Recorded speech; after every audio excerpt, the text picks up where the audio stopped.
अस्सलाम वालेकुम नाज़रीन, आप देख रहे हैं अल सहारा उर्दू न्यूज़ चैनल। नाज़रीन, मैसूर के अज़ीज़ उल्लाह अज्जू साहब ने सबसे पहले अल्लाह ताला का शुक्रिया अदा किया गया है।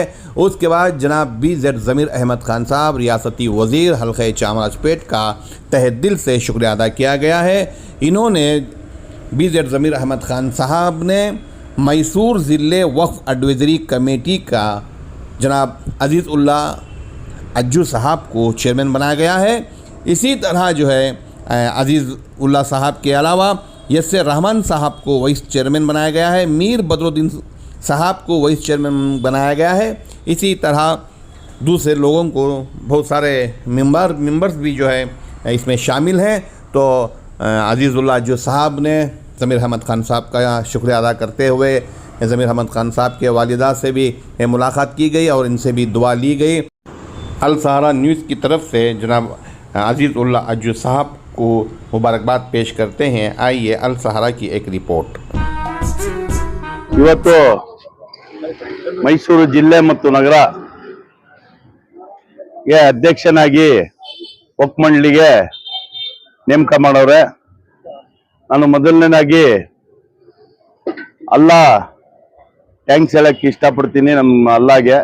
ಎರಡನೇದಾಗಿ ನಮ್ಮ ಕರ್ನಾಟಕದ ಜನಪ್ರಿಯ ಮುಖ್ಯಮಂತ್ರಿ ಆದ ಸಿದ್ದರಾಮಯ್ಯ ಅವರು ಮತ್ತು ನಮಗೆಲ್ಲ ಅಣ್ಣನ ಸಮನಾದ ಕರ್ನಾಟಕ ರಾಜ್ಯದ ವಕ್ಫ್ ಮತ್ತು ಹಜ್ ಮಿನಿಸ್ಟರ್ ವಕ್ಫ್ ಮತ್ತು ಹೌಸಿಂಗ್ ಮಿನಿಸ್ಟರ್ ಆದ BZ ज़मीर अहमद ಖಾನ್ ಅವರು ತುಂಬಾ ದಿನದಿಂದ ನಿರೀಕ್ಷೆ ಇಟ್ಟಿದ್ರು ಈ ಜವಾಬ್ದಾರಿ ತಗೋಬೇಕು ಅಂತೇಳಿ। ಅದೇ ರೀತಿ ನಮ್ಮ ನರಸಿಂಹರಾಜ್ ಕ್ಷೇತ್ರದ ಶಾಸಕರಾದ ತನ್ವೀರ್ ಸೇಠ್ ಅವರು ಮತ್ತು ಮಾಜಿ ಮೇಯರ್ ಎಜುಕೇಷನ್ ಚೇರ್ಮನ್ ಆದ ಅಯ್ಯೂಬ್ ಅವರು ಇವೆಲ್ಲ ಇವತ್ತು ಸಹಕಾರದಿಂದ ಮೈಸೂರು ನಗರ ಮತ್ತು ಜಿಲ್ಲೆಗೆ ವಕ್ಫ್ ಅಧ್ಯಕ್ಷನಾಗಿ ನೇಮಕ ಮಾಡವ್ರೆ। ಇಡೀ ಅಜ್ಜು ಬ್ರದರ್ಸ್ ತಂಡದಿಂದ ನಾನು ಅವ್ರಿಗೆ ಧನ್ಯವಾದನ ಹೇಳಕ್ ಇಷ್ಟಪಡ್ತೀನಿ। ಅದೇ ರೀತಿ ನಿಮ್ಗೆಲ್ಲ ಗೊತ್ತಿರಂಗೆ ಸುಮಾರು ಸಮಸ್ಯೆಗಳು ಇವತ್ತು ವಕ್ಫ್ ತಗೊಂಡು ನಡೀತಿರೋದು। ಅಂತ್ಯ ಸಂದರ್ಭದಲ್ಲಿ ಜವಾಬ್ದಾರಿ ಸಿಕ್ಕಿದೆ, ತುಂಬಾ ಒಳ್ಳೆ ಅದರಲ್ಲಿ 21 ಜನ ಸದಸ್ಯರಿರ್ತಾರೆ, ಉಪಾಧ್ಯಕ್ಷರಿರ್ತಾರೆ। ಒಳ್ಳೆ ತಂಡ ಈ ಬಾರಿ ನಾವು ನೇಮಕ ಮಾಡಿ ಒಳ್ಳೆ ಕೆಲಸ ಮಾಡಬೇಕು।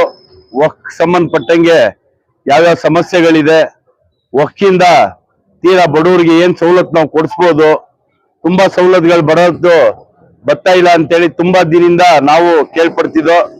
ಇನ್ ಮುಂದಕ್ಕೆ ವಕ್ಫ್ ಬೋರ್ಡ್ ಇಂದ ಬಡವರು ಬಗ್ಗರಿಗೆ ಮತ್ತು ಹಿರಿಯ ನಾಗರಿಕರಿಗೆ ಮತ್ತು ತುಂಬಾ ಕಡೆ ನಮ್ಮ ಕಬ್ರಸ್ತಾನ್ಗಳಿಗೆ ಆಗಿರ್ಬೋದು, ಈದ್ಗಾಗಳಿಗಾಗಿರ್ಬೋದು, ಮಸೀದಿಗಳಿಗಾಗಿರ್ಬೋದು ಸರ್ಕಾರದಿಂದ ಬರಂತ ಅನುದಾನ ಸರಿಯಾಗಿ ತಲುಪ್ತಾ ಇಲ್ಲ ಅಂತೇಳಿ ತುಂಬಾ ದಿನ ದೂರ ಇತ್ತು। ಅವೆಲ್ಲ ದೂರ ಮಾಡಿ ಒಳ್ಳೆ ತಂಡವನ್ನು ಕಮಿಟಿಯನ್ನು ಮಾಡಿದ್ದೀವಿ ನಾವು।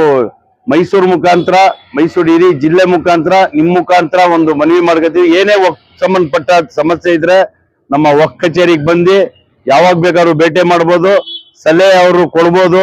ಯಾವ ರೀತಿ ನಾವು ಮುಂದೆ ವಕ್ಫ್ ಮಂಡಳಿಗೆ ಭದ್ರವನ್ನು ಮಾಡಿ ಸರ್ಕಾರದ ಬರಂತ ಅನುದಾನವನ್ನು ತಂದು ಎಲ್ಲಾ ಸಂಸ್ಥೆಗಳಿಗೆ ಸವಲತ್ತು ಕೊಡ್ಬೇಕಂತೇಳಿ ಇವತ್ತು ನಾಳೆಯಿಂದಾನೇ ನಾವು ಕಚೇರಿಲಿ ಯಾವಾಗ್ಲೂ ಅವ್ರಿಗೆ ಬರಂತವ್ರಿಗೆ ತುಂಬಾ ದೂರದಿಂದ ಬರ್ತಾರೆ।